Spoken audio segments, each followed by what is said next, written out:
जय हिंद दोस्तों, मेरा नाम है अनिरुद्ध और मैं आप सभी का वेलकम करता हूं करियर विल आईएएस पर। दोस्तों, पाकिस्तान का जो आखिरी प्रयास था, जो उनका लास्ट और फाइनल रिजॉर्ट था इंदस वाटर ट्रीटी को लेकर, वो भी अब यहां पर फेल हो चुका है। पाकिस्तान के द्वारा इंदस वाटर ट्रीटी के मुद्दे को इंटरनेशनलाइज करने का पूरा प्रयास किया गया था और इसी के चलते वो लोग इस मुद्दे को इंटरनेशनल कोर्ट ऑफ आर्बिट्रेशन में लेकर पहुंच गए थे। लेकिन दोस्तों, जो वहां से रूलिंग सामने आई है, India has clearly shown who is the boss, because India ने उस पर्टिकुलर रूलिंग को आउटराइटली रिजेक्ट कर दिया है और क्लियर कट इंडिया ने कहा है कि इस पर्टिकुलर कोर्ट ऑफ आर्बिट्रेशन की किसी प्रकार की जुरिस्डिक्शन नहीं है, किसी प्रकार की अथॉरिटी नहीं है और इसीलिए ये वाली कोर्ट की भले कैसी भी रूलिंग क्यों ना हो, हम लोग उस रूलिंग को मानेंगे ही नहीं। आप लोग यहाँ पे देख सकते हैं, खबर आपके सामने है। India rejects court of arbitration proceedings on the Indus waters treaty.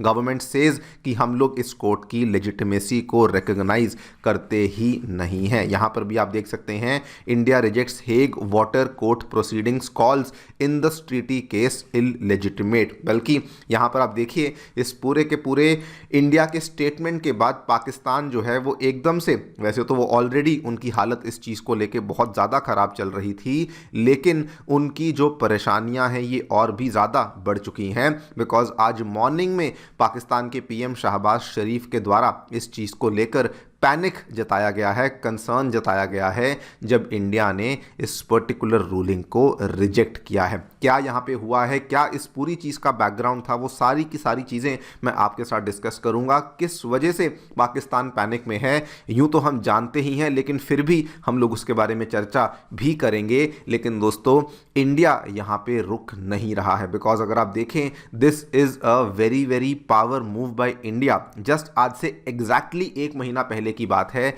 ये खबर देखिए 2 जनवरी की।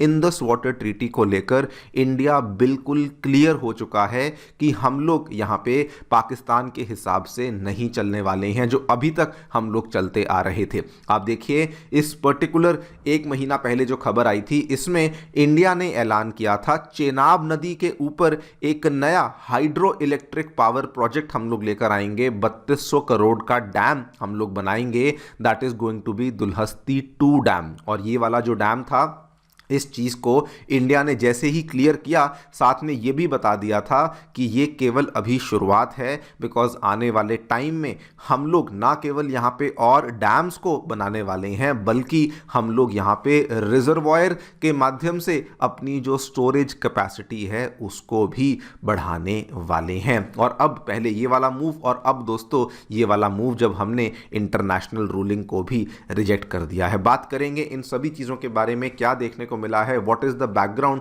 Of this entire story, and also कैसे पाकिस्तान के जो भी कोशिशें रही हैं इन मुद्दों को इंटरनेशनलाइज करने की, कैसे वो फेल हुई हैं, वो भी मैं आपके साथ चर्चा करूंगा। आइए शुरू करते हैं मेरे साथ। मेरा नाम है अनिरुद्ध। यदि आप लोग हमें फॉलो करना चाहते हैं तो दिए गए टेलीग्राम चैनल्स के माध्यम से ऐसा कर सकते हैं। दोस्तों, आगे बढ़ने से पहले आप सभी को बताना चाहूँगा, 2026 के यूपीएससी प्रीलिम्स एग्जामिनेशन के लिए एक स्पेशल और डेडिकेटेड सक्सेस प्रोग्राम आपके लिए हम लोग लेकर आ रहे हैं, जिसमें कि प्रीलिम्स के एंटायर सिलेबस की smart coverage along with the CSAT course, 1 साल की करंट अफेयर्स की compilation along with PYQ analysis, और साथ में टेस्टिंग के लिए सेक्शनल और फुल लेंथ टेस्ट पेश करवाए जाएंगे। अगर आपने इस कोर्स में एनरोल नहीं किया है, जल्दी जाइए, अभी एनरोल करिए। इसका जो एनरोलमेंट लिंक है वो नीचे आपको हमने कमेंट सेक्शन में और डिस्क्रिप्शन में अवेलेबल करवा दिया है। All right, directly coming to the news, क्या देखने मिला है दोस्तों, इंडिया के द्वारा जो हेग में चल रही so called court of arbitration की प्रोसीडिंग हैं,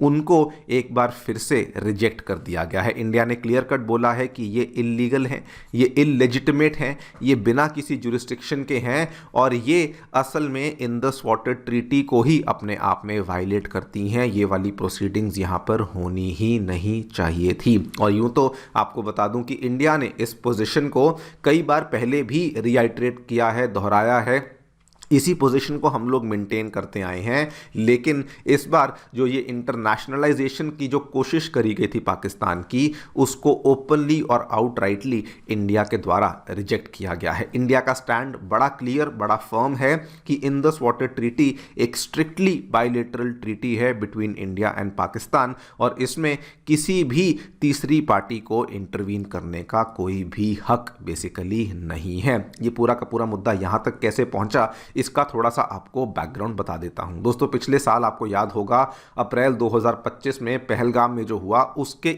इमीडिएटली अगले ही दिन इंडिया के द्वारा फैसला ले लिया गया था कि इंडस वाटर ट्रीटी जो है उसको हम लोग इनडेफिनेट टाइम के लिए सस्पेंड करने वाले हैं। और इंडिया ने साफ साफ कहा था कि इसको हम लोग तभी जाकर के रिज्यूम करेंगे जब पाकिस्तान जो है इन सभी बॉर्डर वाली प्रॉब्लम्स को सॉल्व करेगा, जब पाकिस्तान जो है इस चीज़ को लेके हमारे साथ हमारी शर्तों को मानेगा, तभी जाकर के हम लोग इस ट्रीटी को रिज्यूम करेंगे। ऑब्वियसली पाकिस्तान इस चीज़ को लेकर बहुत ज़्यादा परेशानी में आ चुका था, बिकॉज इंडस वाटर ट्रीटी के माध्यम से पाकिस्तान को अपना मैक्सिमम पानी मिलता था। लेकिन जब इंडिया ने पाकिस्तान की इन रिक्वेस्ट को नहीं सुना, तो पाकिस्तान ने उस टाइम पे इंटरनेशनल रूट को चुनना शुरू कर दिया। आपको यहां पे दिखा भी देता हूं, पिछला पूरा साल आप देखिए, जून के महीने में पाकिस्तान अपने एक डेलीगेशन को लेके अमेरिका पहुंच गया। अमेरिका वालों से कहलाने की कोशिश करवाई कि प्लीज इंडस वाटर ट्रीटी को वापस से रिज्यूम करवाया जाए। उसके बाद पाकिस्तान ने इंडिया तक को लेटर्स लिखे, यूके जाकर के भी गुहार लगाने की कोशिश करी, लेकिन अनफॉर्चुनेटली जो भी ये कोशिशें कर रहे थे, ये यूएन में भी इस चीज को लेकर गए, मुद्दा उठाया, लेकिन अनफॉर्चुनेटली किसी ने भी यहां पे इनकी हेल्प कर ही नहीं पाए, बिकॉज इंडिया का स्टैंड बड़ा क्लियर था कि किसी भी थर्ड पार्टी का कोई रोल इसमें है ही नहीं, और इसमें जो भी चीज़ें हो सकती हैं वो केवल इंडिया और पाकिस्तान के द्वारा ही हो सकती हैं। और दोस्तों, जब किसी ने भी इनकी यहाँ पे हेल्प नहीं करी, उसके बाद पाकिस्तान इस पूरे के पूरे मुद्दे को हेग में ले जाकर के एक कोर्ट ऑफ आर्बिट्रेशन में जाकर के केस को फाइल कर दिया, जहां पर इंडिया ने पहले ही कहा था कि हम लोग पार्टिसिपेट नहीं करेंगे, लेकिन हेग के उस पर्टिकुलर आर्बिट्रेशन ट्राइब्यूनल ने अपनी प्रोसीडिंग्स को कंटिन्यू किया और कहा कि हम लोग यहाँ पे सुनवाई को जारी रखेंगे। और फाइनली उस पर्टिकुलर कोर्ट की सुनवाई जब हुई और उसकी रूलिंग सामने आई, कोर्ट ने क्या कहा कि इंडिया ने जो इस पर्टिकुलर ट्रीटी को सस्पेंड किया हुआ है, ये इंडिया की जुरिस्डिक्शन में नहीं है और ये इंडिया ने गलत किया है। जैसे ही ये वाली रूलिंग दोस्तों सामने आती है, इंडिया ने क्लियर कट बोल दिया कि हम लोग इस पर्टिकुलर कोर्ट ऑफ आर्बिट्रेशन के फैसले को मानते नहीं हैं, बिकॉज कोई थर्ड पार्टी इसमें दखल अंदाजी नहीं दे सकती है अनलेस इंडिया एक्सप्लिसिटली अग्रीज। मतलब कि अगर या तो हम माने या फिर हम दोनों कंट्रीज माने, तब जाकर के एक थर्ड पार्टी इसमें इंटरवीन कर सकती है। उसके अलावा किसी प्रकार का इंटरवेंशन नहीं हो सकता। और दोस्तों, इंडिया का पोजीशन बिल्कुल सॉलिड है। आपको मैं इंडस वाटर ट्रीटी के प्रावधानों के बारे में थोड़ा सा बता दूं। इसमें अगर मान लीजिए किसी प्रकार का डिस्प्यूट होता है, कोई प्रॉब्लम आती है, तो जो डिस्प्यूट रेजोल्यूशन का काम है वो स्टेप बाय स्टेप तरीके से चलता है। सबसे पहला उसमें स्टेप होता है बायलैटरल टॉक्स का, मतलब कि इंडिया और पाकिस्तान जो है वो आपस में डिप्लोमेटिक लेवल की बातचीत करेंगे। अगर वो फेल हो जाता है या फिर अगर वो काम नहीं करता, उस केस में न्यूट्रल एक्सपर्ट को बिठाया जाएगा जो कि टेक्निकल डिस्प्यूट्स को सॉल्व करवाने में हेल्प करेगा। यहां पर भी आपको बता दूं, इस चीज को लेकर भी न्यूट्रल एक्सपर्ट बैठ चुका था और आज से 6-7 महीने पहले न्यूट्रल एक्सपर्ट ने भी अपने डिसीजन में इस चीज को कहा था कि इंडिया यहां पे बिल्कुल सही है और पाकिस्तान का यहां पे किसी प्रकार का जुरिस्डिक्शन नहीं है। और इन केस अगर न्यूट्रल एक्सपर्ट भी यहाँ पे दोनों ही कंट्रीज को एक्सेप्टेबल ना हो, तब जाकर के कोर्ट ऑफ आर्बिट्रेशन में ये पूरा का पूरा मुद्दा जा सकता है, और उसमें भी दोनों कंट्रीज का कंसेंट होना बहुत ज़्यादा ज़रूरी है। लेकिन अब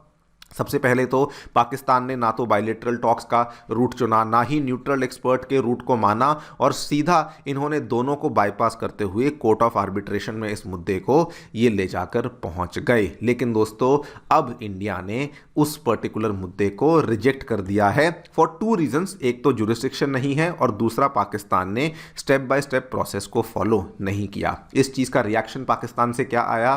पाकिस्तान से इस चीज़ का रिएक्शन पैनिक रिएक्शन दोस्तों सामने आया है। क्यों? बिकॉज अभी तक इंडिया क्या करता था, जनरली जो भी हम लोग डैम्स बनाते थे, जो भी हम लोग प्रोजेक्ट्स करते थे, हम लोग ट्रीटी के दायरे के बीच में रह के करते थे। लेकिन अभी ऑपरेशन सिंदूर के बाद इंडिया का जो स्ट्रैटेजी है वो बहुत ज़्यादा बदल चुका है। स्ट्रैटेजी क्या है, I will come to that, लेकिन शहबाज शरीफ का रिमार्क्स देखिए। उन्होंने कहा है कि ये सीरियस कंसर्न का मुद्दा है कि इंडिया के जो एक्शंस हैं ये ट्रीटी को बहुत नेगेटिवली अफेक्ट कर रही हैं। उन्होंने कहा कि वाटर सिक्योरिटी रिस्पॉन्सिबल और लॉफुल तरीके से होनी चाहिए, यूनिलेटरल एक्शंस वगैरह वगैरह नहीं होने चाहिए, पानी के हिसाब से मैनिपुलेशन नहीं करनी चाहिए, ये सब बातें उन्होंने कही हैं। लेकिन डीप डाउन ये लोग बहुत ज़्यादा पैनिक में आ चुके हैं, because let me tell you, उनकी इकोनॉमी लार्जली एक एग्रीकल्चरल इकोनॉमी है और लार्जली इंडस वाटर ट्रीटी की नदियों के ऊपर ही उनकी इकोनॉमी डिपेंडेंट है।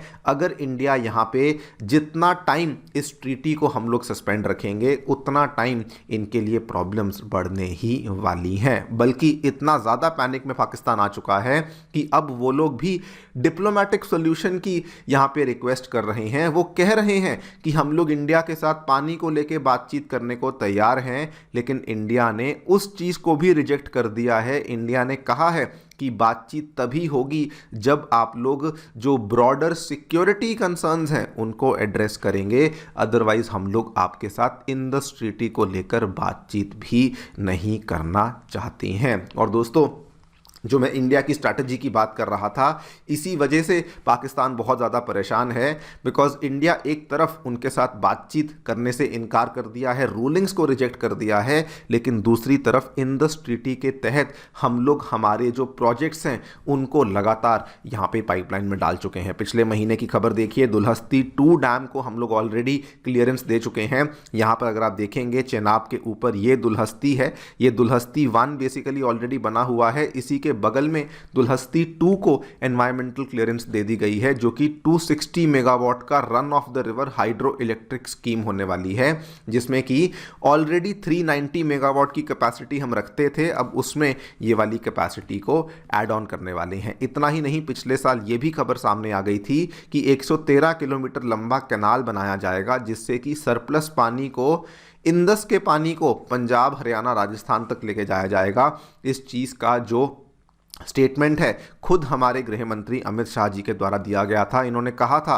Indus waters will be taken to Rajasthan Ganganagar, और ये जो कैनाल्स हैं इसको हम लोग 3 सालों के अंदर बनाने वाले हैं। उन्होंने उस टाइम पे स्टेटमेंट में ये भी कहा था कि Pakistan will be left craving for every drop of water. Further ये सारा का सारा जो प्रोजेक्ट है उसको यमुना के साथ भी कनेक्ट करने का जो प्रपोजल है ये भी यहाँ पे रखा गया है। सो ओवरऑल अगर आप देखें, इंडिया के द्वारा ना केवल रूलिंग्स को रिजेक्ट किया जा रहा है, बल्कि साथ में हम लोग हमारे डोमेस्टिक प्रोजेक्ट्स को भी यहाँ पर बूस्ट दे रहे हैं। ओवरऑल अगर आप देखें, पाकिस्तान के जो भी प्रयास रहे हैं स्पेशली इंटरनेशनलाइजेशन के, वो यहाँ पे फेल हो चुके हैं। अमेरिका गए, किसी ने नहीं सुना, यूके गए, यूएन गए, किसी ने नहीं सुना, हेग चले गए, मीडिया के माध्यम से प्रेशर बनाने की कोशिश करी, किसी प्रकार का कोई इम्पैक्ट इंडिया पे नहीं आया। बिकॉज इंडिया ने ना केवल जुरिस्डिक्शन को यहाँ पे रिजेक्ट किया, बल्कि इंडिया ने क्लियर कट बोला कि अगर इस चीज़ को कोई सॉल्व कर सकता है तो वो केवल और केवल हम लोग ही कर सकते हैं। देखते हैं क्या होता है। आपकी जो भी राय है मुझे डेफिनेटली बताएं कमेंट सेक्शन में। Thank you so much for listening. Stay tuned and stay